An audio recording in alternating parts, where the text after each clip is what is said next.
Hello friends, आज हम इस वीडियो में बात करेंगे प्रोकैरियोट्स एंड यूकैरियोट्स के जो डिफरेंस है उसके बारे में। ठीक है, तो बात करते हैं प्रोकैरियोट्स एंड यूकैरियोट्स की जो डिफरेंस है इन डिफरेंट, कैसे वो लोग एक दूसरे से डिफरेंट है उसके बारे में आज हम डिस्कस करेंगे। तो ये जो कैरेक्टरिस्टिक्स है इसके आधार पर हम इनको डिफरेंशिएट करेंगे। ठीक है, तो फर्स्ट जो कैरेक्टरिस्टिक है वो है साइज, उनके जो साइज है।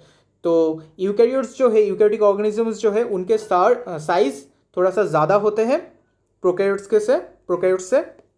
तो उनके जो साइज है वो मोस्टली 10⁴ टू 10⁵ माइक्रोमीटर होता है। एंड प्रोकैरियोट्स के जो साइज है वो थोड़ा सा स्मॉल होते हैं to comparative to eukaryotes, and उनके जो साइज होते हैं वो 1 to 10 माइक्रोमीटर होते हैं। ठीक है, इसके बाद आता है सेल वॉल। सेल वॉल के बेसिस पे उनको कैसे डिफरेंशिएट किया जाता है। तो cell wall presents only in plants.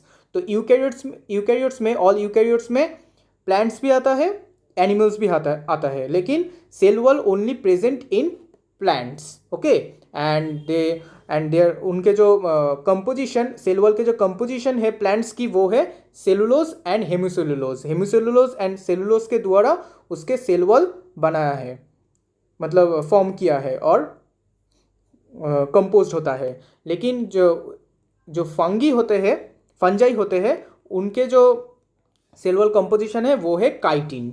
ठीक है, एंड नेक्स्ट है प्रोकैरियोट्स की जो ऑल प्रोकैरियोट्स में सेल वॉल प्रेजेंट होते हैं एक्सेप्ट माइकोप्लाज्मा ऑर्गेनिजम्स में कोई सेल वॉल नहीं होता है। लेकिन अदर जो प्रोकैरियोट्स होते हैं उनके एक सेल वॉल होते हैं जो कि कंपोज्ड होता है पेप्टिडोग्लाइकन से। पेप्टिडोग्लाइकन की जो मतलब जो सेल वॉल की जो कंपोजिशन है वो है पेप्टिडोग्लाइकन से उसके सेल वॉल फॉर्म होते हैं। ठीक है, तो नेक्स्ट पॉइंट जो है वो है न्यूक्लियस।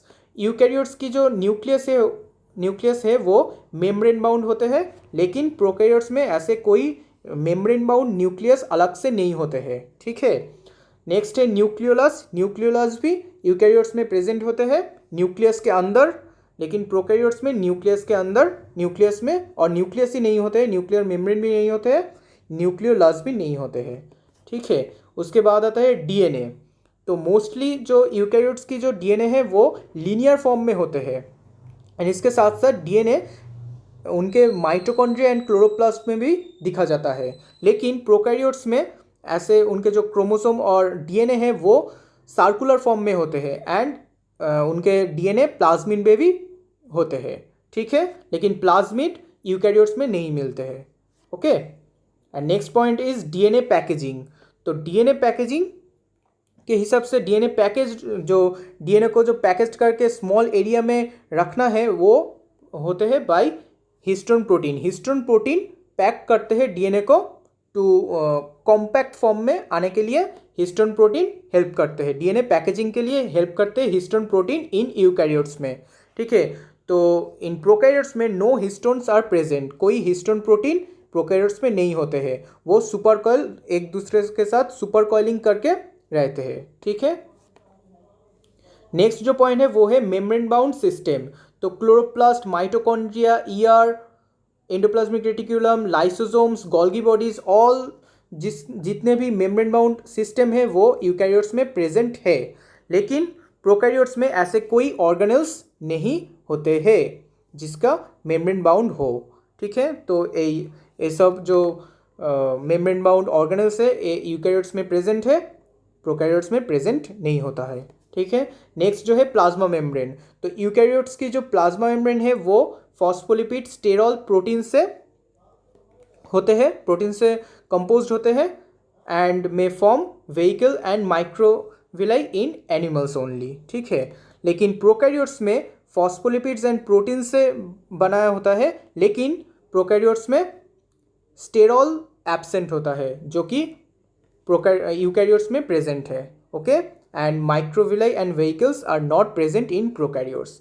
इसके बाद आता है ribosomes are present in 80s type in eukaryotes में 80s टाइप की राइबोसोम्स आते हैं, लेकिन प्रोकैरियोट्स में only 70s type of ribosomes होते हैं अलग से। इसके लिए 70s को टारगेट करके हमारे जो डिफरेंट एंटीबायोटिक होते हैं मतलब माइक्रो ऑर्गेनिजम्स को और पैथोजेंस को मारने के लिए जो एंटीबायोटिक होते हैं वो 70S को टारगेट करते हैं, क्योंकि ये ओनली बैक्टीरिया और पैथोजेंस को मारते हैं और प्रोकैरियोट्स को मारते हैं, लेकिन यूकैरियोटिक ऑर्गेनिजम्स को नहीं मारते हैं। ठीक है, ऐसे एंटीबायोटिक्स यूज़ किया जाता है। एंड इसके बाद आता है सिलिया और फ्लाजेला।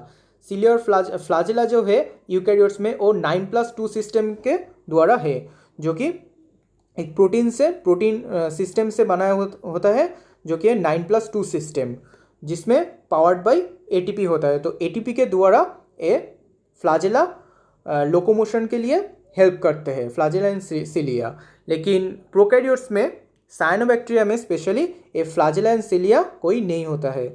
लेकिन बैक्टीरिया में फ्लाजेला होता है, जो कि जिसमें ये 9+2 सिस्टम नहीं होता है, उनके अलग से एक सिस्टम होता है जिसमें जो प्रोटीन होता है वो है फ्लाजेलिन। तो फ्लाजेलिन प्रोटीन से द्वारा बैक्टीरियल फ्लाजेला तैयार होते हैं, जिसका पंप होता है, जिसके द्वारा वो ड्राइवन होते हैं, चालू होते हैं, वो है H+ pump, hydrogen plus pump के द्वारा ये फ्लाजेला, बैक्टीरियल फ्लाजेला मूवमेंट करते हैं लोकोमोशन के हेल्प के लिए। लेकिन जो यूकैरियोट्स में है वो है ATP के द्वारा वो मूवमेंट करके लोकोमोट करते हैं। ठीक है, तो लास्ट जो पॉइंट है वो है ऑर्गेनाइजेशन।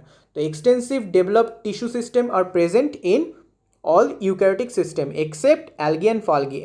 एल्गी एंड फंजाई में एक्सटेंसिव डेवलप्ड टिश्यू सिस्टम नहीं होते हैं, बाकी सब यूकैरियोट्स में एक्सटेंसिव डेवलप्ड टिश्यू सिस्टम होते हैं। लेकिन प्रोकैरियोट्स में ऐसे कोई ऑर्गेनाइजेशन नहीं है, उनके जो है वो है यूनिसेलुलर फॉर्म में रहते हैं और शॉर्ट चेन और ब्रांच फॉर्म में रहते हैं। ठीक है, तो यही है most of the differences in prokaryotes and eukaryotes. Okay, thank you for watching this video.